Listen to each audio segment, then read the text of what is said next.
ಮರುದಿನ ಬೆಳಗ್ಗೆ ಒಬ್ಬ ಶಿಷ್ಯನು ವೆಂಕಟನಾಥರು ಗುರುವಿನ ಉತ್ತರೆಯಿಂದ ತನ್ನನ್ನು ಮುಚ್ಚಿಕೊಳ್ಳುತ್ತಿರುವುದನ್ನು ನೋಡಿದನು. ಅವನು ಸುದ್ದಿಯನ್ನು ಇತರರಿಗೆ ಬಿತ್ತಿದನು ಮತ್ತು ಅವರೆಲ್ಲರೂ ವೆಂಕಟನಾಥರನ್ನು ಸುತ್ತುವರೆದರು. ಒಬ್ಬ ಶಿಷ್ಯ, ಕಳ್ಳನೇನು, ನಮ್ಮ ಗುರುವಿನ ಉತ್ತರೆಯನ್ನು ಕದ್ದುಕೊಂಡು ನಿಮ್ಮ ದೇಹವನ್ನು ಮುಚ್ಚಿಕೊಳ್ಳುತ್ತಿರುವೆಯಾ? ನೀವು ನಮ್ಮ ಪೂಜ್ಯ ಗುರುವಿಗೆ ದೊಡ್ಡ ಅಪಚಾರವನ್ನು ಮಾಡಿದ್ದೀರಿ ಎಂದು ನೀವು ಭಾವಿಸುವುದಿಲ್ಲವೇ? ನಾವು ಹೋಗಿ ನಮ್ಮ ಗುರುಗಳಿಗೆ ನಿಮ್ಮ ದುಷ್ಕೃತ್ಯವನ್ನು ತಿಳಿಸುತ್ತೇವೆ ಎಂದು ಹೇಳಿದರು. ವೆಂಕಟನಾಥರಿಗೆ ಗಾಬರಿಯಾಯಿತು ಮತ್ತು ಅವರಿಗೆ ಉತ್ತರಿಸುವ ಸ್ಥಿತಿಯಲ್ಲಿ ಅವರು ಇರಲಿಲ್ಲ. ತನಗೆ ಗುರುವಿನ ಉತ್ತರೆಯನ್ನು ಯಾರು ಒದಿಸಿದರೂ ಗೊತ್ತಿಲ್ಲ ಎಂದು ಹೇಳಿದರೂ ಅವರು ನಂಬುವುದಿಲ್ಲ. ಶಿಷ್ಯರು ಹೋಗಿ ಗುರುಗಳಿಗೆ ಹೇಳಿದರು, ಹಿಂದಿನ ರಾತ್ರಿ ವೆಂಕಟನಾಥರು ನಿಮ್ಮ ಉತ್ತರೆಯನ್ನು ತೆಗೆದುಕೊಂಡು ಅದನ್ನು ಮುಚ್ಚಿಕೊಳ್ಳಲು ಬಳಸಿದರು ಎಂದು ಹೇಳಿದರು.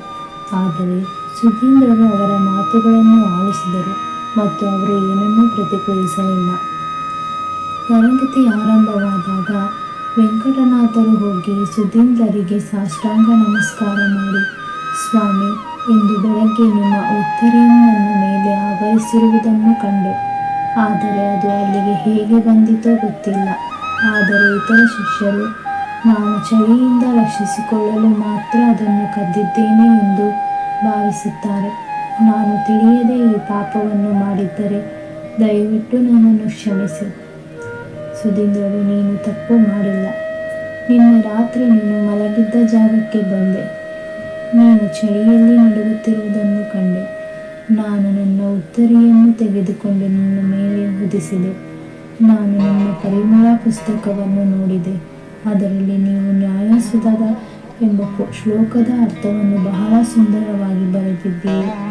ನಂತರ ಅವರು ತಮ್ಮ ಶಿಷ್ಯರಿಗೆ ಹಿಂದಿನ ದಿನ ಅವರು ಕಲಿಸಿದ ಶ್ಲೋಕದ ಅರ್ಥವನ್ನು ಅವರಲ್ಲಿ ಯಾರಾದರೂ ವಿವರಿಸಬಹುದೇ ಎಂದು ಹೇಳಿದರು.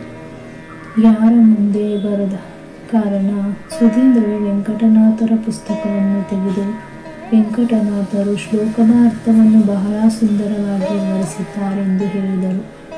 ಅವರಿಗಿಂತ ಉತ್ತಮವಾಗಿ ವಿವರಿಸಲು ಸಾಧ್ಯವೇ ಎಂಬ ಅನುಮಾನವಿದೆ ಎಂದು ಅವರು ಹೇಳಿದರು.